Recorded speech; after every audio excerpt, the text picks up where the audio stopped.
আসসালামু আলাইকুম এভরিওয়ান। আজকে আমি আপনাদের সঙ্গে আমাদের বাড়িতে আসা নতুন বউয়ের বউ বরণের ভিডিওটা শেয়ার করব। কিভাবে ডালা সাজালাম, সেই সাথে আমরা ভাই বোনরা মিলে কি মজা করলাম, সেই সব কিছু নিয়ে থাকছে আজকের ভিডিওটা। আমাদের মোল্লাবাড়ির কাজিনদের মধ্যে এই প্রথম কোনো ভাইয়ের বিয়ে হলো, so it's have to be special. আমি আর মাহি মিলে আগে থেকে প্ল্যান করে রেখেছিলাম অন্তরা মানে আমাদের নতুন বউ যেদিন বাড়িতে পা রাখবে সেদিনই আমরা বউ বরণের আয়োজনটা করব। কিন্তু রিসেপশনের দিন অন্তরার বাবার বাড়িতে চলে গিয়েছিল বিধায় আমরা এই প্রোগ্রামটা সেদিন করতে পারিনি। পরে ভাবলাম একদিক থেকে ভালোই হলো, অন্তরাকে সারপ্রাইজ দেওয়া যাবে। অন্তরা যেদিন এই বাড়িতে ফিরে আসবে সেদিনই আমরা ওকে সারপ্রাইজটা দিব। তো যেই চিন্তা সেই কাজ। আমি আর মাহি মিলে রাতে কেকটা অর্ডার দিয়ে রাখি। এর পরের দিন সন্ধ্যার দিকে ওরা বাসায় ব্যাক করেছিল। ওদের আসার খবর পেয়ে আমরা আগেই সব কিছু রেডি করা শুরু করে দিয়েছিলাম। যদি এগুলো করতে আমাদের খুব একটা বেশি কষ্ট হয়নি, কারণ মোটামুটি সব খাবারই রান্না করা ছিল। যেহেতু আগের দিনে রিসেপশনের প্রোগ্রাম ছিল, তো বিয়ে বাড়ির প্রচুর খাবার বেঁচে গিয়েছিল। সেগুলো দিয়েই আমরা ছোটখাটো ভাবে ওর জন্য একটা ডালা সাজিয়েছিলাম।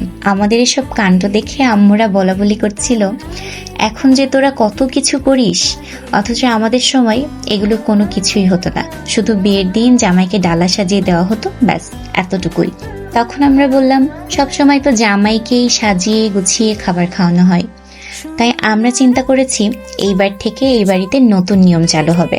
জামাইয়ের পাশাপাশি বউদেরকেও সমানভাবে আদর করে যত্ন করে খাওয়ানো হবে, এবং সেই কাজটা করবে তোমরা বড়রাই। আম্মু, আন্টি, মামি সবাই আমাদের উদ্যোগটাকে বেশ অ্যাপ্রিসিয়েট করেছিল। সবার মিলিত প্রচেষ্টায় আমরা আমাদের প্ল্যানটা সাকসেসফুল করতে পেরেছিলাম, আলহামদুলিল্লাহ। এই যে এখানে আমি আর মাহি মিলে সব কিছু গোছগাছ করছিলাম। সব খাবার দাবার গরম করে আমরা ভাবলাম হাতে যেহেতু সময় আছে একটু কার্ভিং করা যাক। কিন্তু ফুড কার্ভিং করতে যে আমাদের সেই কি বাজে অবস্থা। আমি আর মাহি মিলে ইউটিউব দেখে অনেক চেষ্টা করেও একটা সুন্দর ফুল বানাতে পারিনি। পরে অবশ্য সাজানো হয়ে গেলে দেখলাম খুব একটা খারাপ লাগছে না, দেখতে বেশ ভালোই লাগছিল। এরপর সব কিছু কমপ্লিট করে আমরা অন্তরাকে ডেকে নিয়ে আসি। ও তো এসে দেখার পরে খুবই অবাক হয়।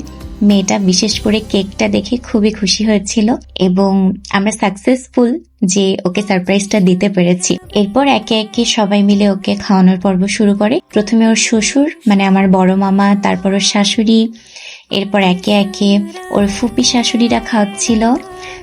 সবাই যে শুধু খাওয়াচ্ছিল তাই নয়, খুব যত্ন করে আদর করে খাওয়াচ্ছিল। যেমন বড় মামা ওকে ডিম খাইয়ে দিয়েছে, কারণ অন্তরা ডিম খেতে খুব ভালোবাসে। এদিকে বড় মামি বেশি করে গরুর মাংস খাওয়াচ্ছিল ওকে। তারপর আম্মু তো পুরো আস্ত রোস্টের পিস ধরে ওকে খাওয়ানো শুরু করে দিয়েছে। অন্তরা তো বলছিল যে আমি তো দেখেই ভয় পাচ্ছি ফুপি। এদিকে মেজো আন্টি কি যেন বলছিল, বলে অনেক হাসাহাসি করছিলাম আমরা। অন্তরাও বেশ মজা পাচ্ছিল। ও হ্যাঁ, আমাদের ভাইকেও কিন্তু খাওয়ানো হয়েছে, ওকে কিন্তু আমরা বঞ্চিত করিনি। অন্তরার সাথে সাথে ওকেও আমরা খুব ভালো মতো ট্রিট করেছি। তারপর সবার খাওয়ানো কমপ্লিট হয়ে গেলে অন্তরা আবার সবাইকে একটু করে খাইয়ে দিয়েছে। তারপর শুরু হয়েছে আমাদের ভাই বোনদের খাওয়ানোর পর্ব। আমরাও সবাই একটু করে ওকে খাইয়ে দিচ্ছিলাম, কারণ বারবার বলছিল আপু খেতে পারবো না। এরপর রাফি একটুখানি শয়তানি করছিল অনিকের সাথে। রাফি প্রথমে যেই অনিককে বলে তোর কাঁচামরিচ খেতে হবে, কাঁচামরিচ খেতে হবে তো খেতেই হবে। তো বেচারা পরে কাঁচামরিচ খাওয়ায় অনিককে, আর এদিকে অন্তরাকে ঠিকই কিন্তু মিষ্টি খাইয়ে দিয়েছে। এগুলো দেখে আমরা একটু মজা নিচ্ছিলাম।